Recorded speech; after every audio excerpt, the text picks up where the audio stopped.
जय हिंद दोस्तों, आप सभी का हमारे YouTube channel Sai Baba classes में स्वागत है।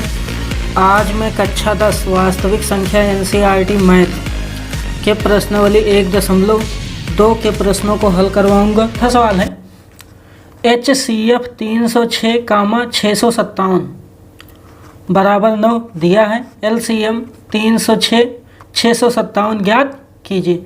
इसका मतलब ये है कि 306 और 657 का HCF 9 है और 306, 657 का LCM ज्ञात करना है। तो पहली संख्या 306 दी गई है, दूसरी संख्या 657, HCF 9 है, LCM ज्ञात करना है। तो अगर मान लें पहली संख्या A मान लें तो क्या हो जाएगा, A बराबर 306। दूसरी संख्या यदि B मान लें तो हो जाएगा B बराबर 657। उसके बाद HCF दिया है, HCF बराबर 9। उसके बाद LCM क्वेश्चन मार्क यानी LCM ज्ञात करना है। अब तो सूत्र होता है दो संख्याओं का गुणनफल बराबर HCF गुणे LCM। तो दोनों संख्या हमने क्या मानी है, A और B। तो यानी A गुणे B बराबर HCF गुणे LCM, या इसे इस प्रकार से लिखते हैं, इसे पहले लिख लेते हैं LCM गुणे HCF बराबर A गुणे B। तो LCM निकालना है तो LCM बराबर A का मान कितना था, 306 गुणे B का मान 657 बटे, ये HCF इधर जाएगा तो भाग में आ जाएगा बटे में। तो HCF का मान कितना है, 9। तो ये हो जाएगा 9, 9 सत्ते 63, यहाँ 2 बचा 27 हो जाएगा, 9 त्रिक 27 यानी 306 गुणे 73। अब 306 गुणे 73 जब इन दोनों का आपस में गुणा करेंगे तो आ जाएगा 22,338, यानी कि इसके LCM का मान कितना आ गया, 22,338।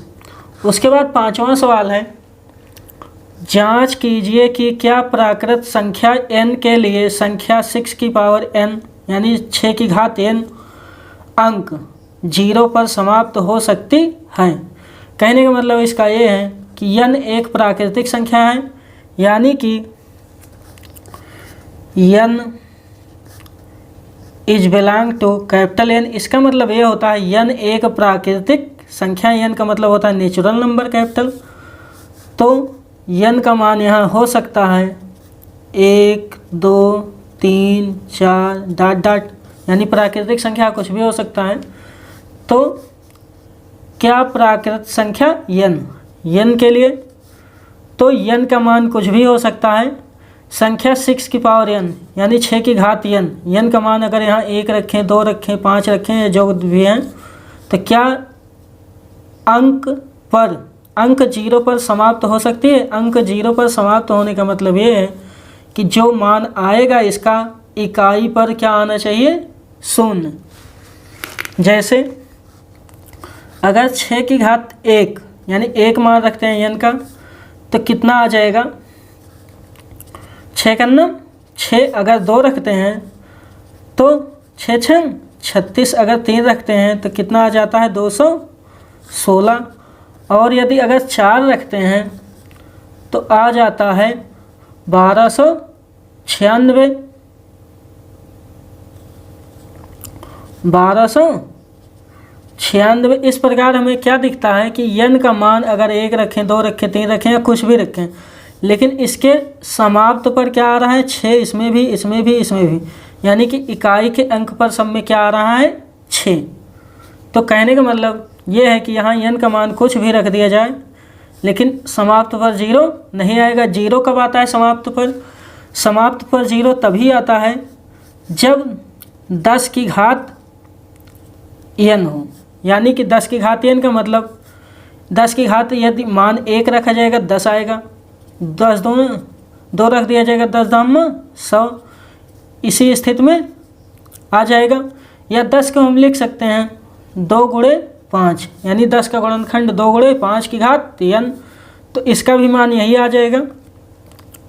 तो लेकिन इसमें जो n दिया गया है 6 की पावर n, 6 की पावर किसी n के लिए इसमें मान 0 नहीं आएगा। क्यों?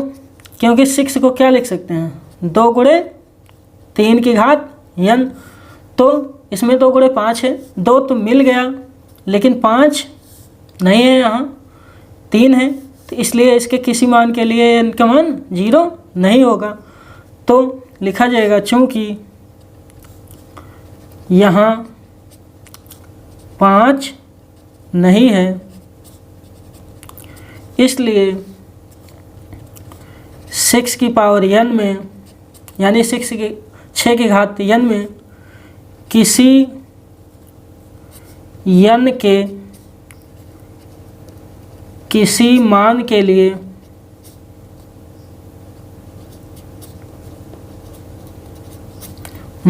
लिए समाप्त पर 0 नहीं आएगा।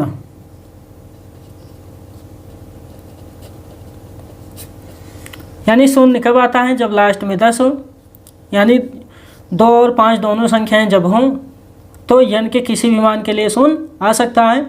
लेकिन अगर ये दोनों संख्या नहीं है, यहाँ 2 है लेकिन 5 नहीं है, अगर 5 होता 2 ना होता तब भी ना आता, तो इस प्रकार ये किसी n के मान के लिए 0 नहीं आएगा। उसके बाद अब सवाल देख लेते हैं। छठवां सवाल है व्याख्या कीजिए कि 7 गुणे 11 गुणे 13 प्लस 13 और 7 गुणे 6 गुणे 5 गुणे 4 गुणे 3 गुणे 2 गुणे 1 प्लस 5 भाज्य संख्याएं क्यों हैं। यानी कि एक संख्या ये दी गई है, दूसरी संख्या ये दी गई है, बताना है भाज्य क्यों हैं। तो भाज्य होने के लिए शर्त तो ये होती है कि जो संख्या हो यदि वो 1 के अलावा 2 या 2 से अधिक संख्याओं से विभाजित हो रही है, 2 से या 2 से अधिक संख्याओं से, 1 को छोड़कर, तो वो संख्या क्या है? भाज्य संख्या है। तो देख लेते हैं पहली संख्या दी गई 7 गुणे 11 गुणे 13 प्लस 13। अब यहाँ 13 है, यहाँ 13 है, दोनों में से 13 क्या हो जाएगा? कॉमन कितना बचेगा? 7 गुणे 11 प्लस 1, क्योंकि 13 कॉमन हो गया, तो 13 11 सत्ते 77 प्लस 1, तो 13 गुणे 77 1 78 गुणे 1 लिखा जा सकता है, वैसे ही लिखो चाहे ना लिखो, लिखा जा सकता है गुणे 1। तो अब जो संख्या ये दी गई थी इसके कितने संख्याओं से विभाजित हो रहे? 13 से, 78 से, 1 से। अगर 78 का और गुणनखंड करें तो इसे लिख सकते हैं 39 गुणे 2 गुणे 1। यानी कि जो संख्या दी गई थी 2 संख्या या 2 से अधिक संख्याओं से क्या हो रहे हैं? विभाजित हो रही है। तो इसलिए यह संख्या क्या है? भाज्य है। तो लिखा जाएगा चूँकि यह संख्या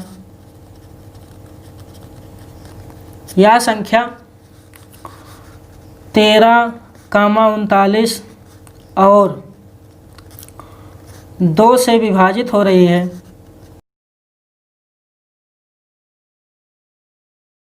तेरह 39 और 2 से विभाजित हो रही है, इसलिए संख्या 7 गुणे 11 गुणे 13 प्लस 13 भाज्य है।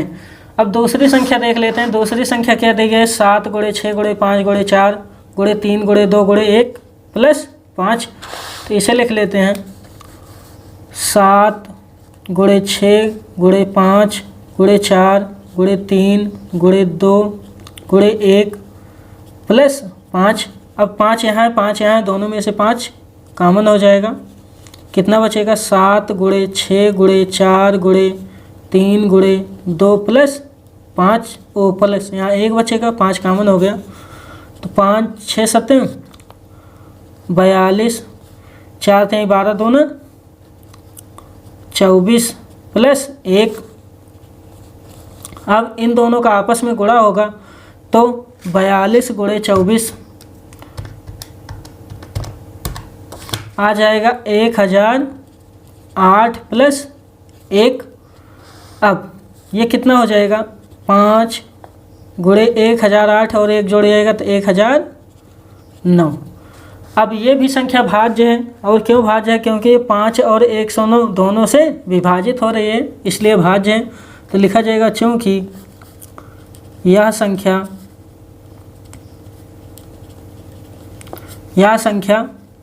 5 और 1009 से विभाजित हो रही है,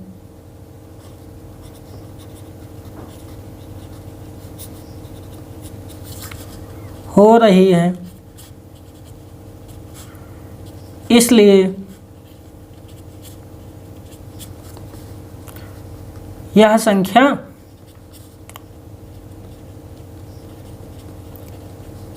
भाज्य है।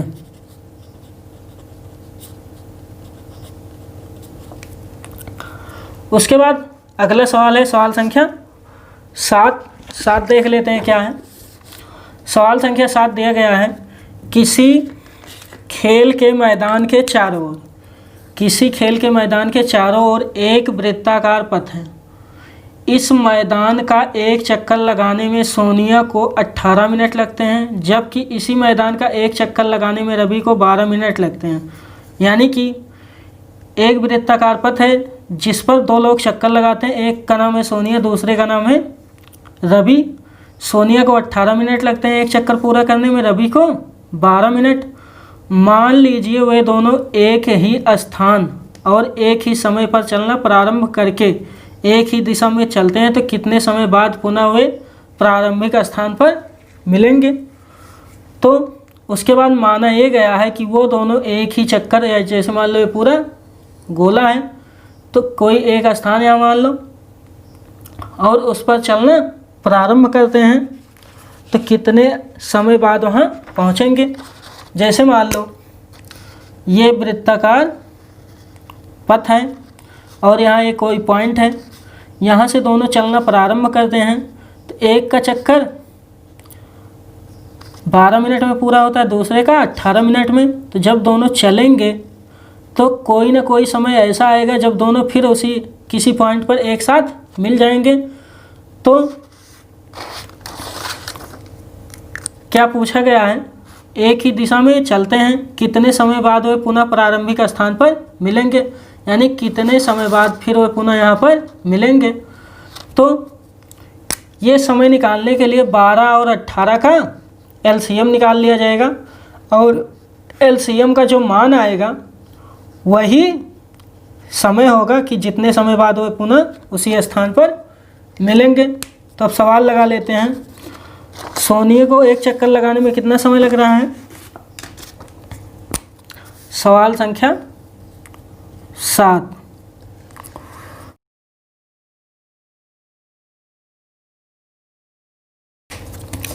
सोनिया को एक चक्कर लगाने में लगा समय 18 मिनट और रवि को एक चक्कर लगाने में कितना लग रहा है, 12 मिनट, ये दिया गया है। और दोनों एक ही साथ चलना प्रारंभ करते हैं तो कितने समय बाद एक ही बिंदु पर दोबारा मिलेंगे। तो इन दोनों का लासा निकाल लेते हैं। इन दोनों का लासा जो आएगा वही अभीष्ट मान होगा। तो 12 का यानी 18 का गुणनखंड 12 का, 18 का कितना आ जाएगा, 2 गुणे 3 गुणे 3, 2 तिहाई 6 तिरिक 18, और 12 का 2 गुणे 3, इसे लिख सकते हैं 2 गुणे 3 की घात 2, इसे लिख सकते हैं 2 गुणे 2 की घात 2 गुणे 3, यानी 1 घात 1 घात 2 घात 1 घात 1 घात 2 घात।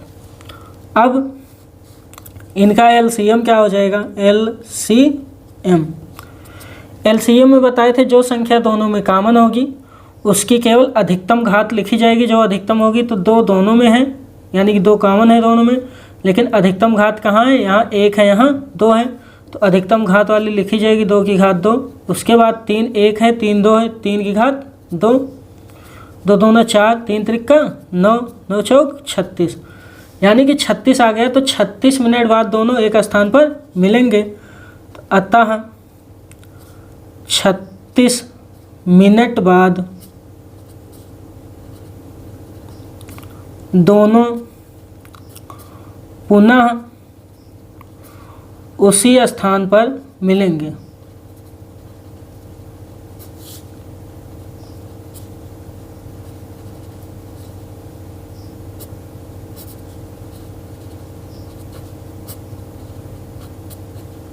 दोस्तों आज के वीडियो में बस इतना ही। यदि आपको इसका नोट चाहिए तो लिंक आपको डिस्क्रिप्शन बॉक्स में मिल जाएगा, आप वहां से इसका नोट डाउनलोड कर सकते हैं। वीडियो अच्छा लगा तो लाइक करें और चैनल पर पहली बार आए तो सब्सक्राइब करें। अब मिलते हैं अगली वीडियो में। धन्यवाद।